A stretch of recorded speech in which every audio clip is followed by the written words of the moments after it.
Pro-Palestine supporters have picketed outside the US Consulate in Cape Town, accusing America of defying international law by providing military support to Israel. The Palestine Solidarity Campaign says its previous demands during a similar event in November last year have gone unanswered. The group is calling for a full unconditional ceasefire in Gaza and for America to fully comply with the International Criminal Court's arrest warrants for Israeli leaders that were accused of war crimes. Our reporter Vanessa Poonah with video journalist Lukhanyo Mazantsana have the details. Various organizations' representatives have gathered here outside the American consulate in Cape Town, to once again call for America to stop its support for Israel amid the ongoing conflict, as well as hostilities happening in that region. The grouping also aligned to the Palestine Solidarity Campaign. Previously, in November last year, also came here and had a protest and a picket, and of course at the time saying that even until today there has been no response to that memorandum. I'm joined now by Yusuf Chitka. He's the coordinator of the Palestine Solidarity Campaign here in Cape Town. Yusuf, good day to you.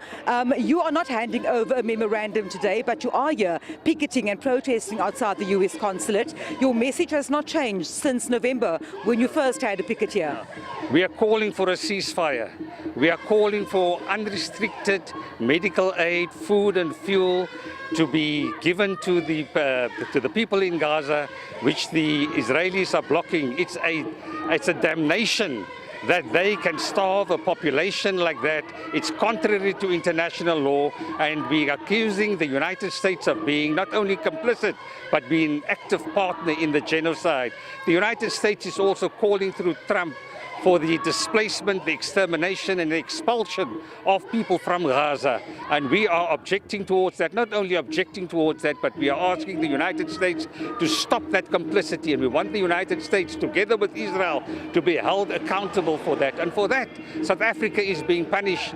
The United States are blocking aid to South Africa. The United States are trying to restrict trade from South Africa. They're demonizing our ambassadors from South Africa in the United States, and we're saying that we want to be treated equally as South Africans, and we want to be treated equally like all other countries. The bullying must stop, the gunboat diplomacy must stop, and we are saying that we won't back down 1 inch in our just call for holding Israel to account for its genocide, for its apartheid, and for the Holocaust against the Palestinians. A colleague of yours, Peter Adams, in the PSC, has also called for an end to trade relations. She was mentioning in specific coal.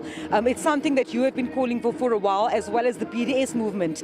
In terms of that trade relationship, you mentioned the trade relationship just now, and you've also called for a cut of all diplomatic ties with the USA.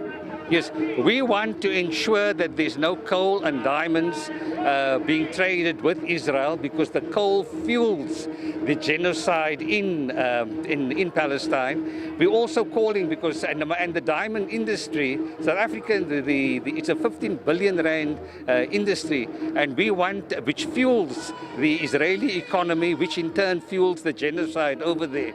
And we know from the South African experience that sanctions work.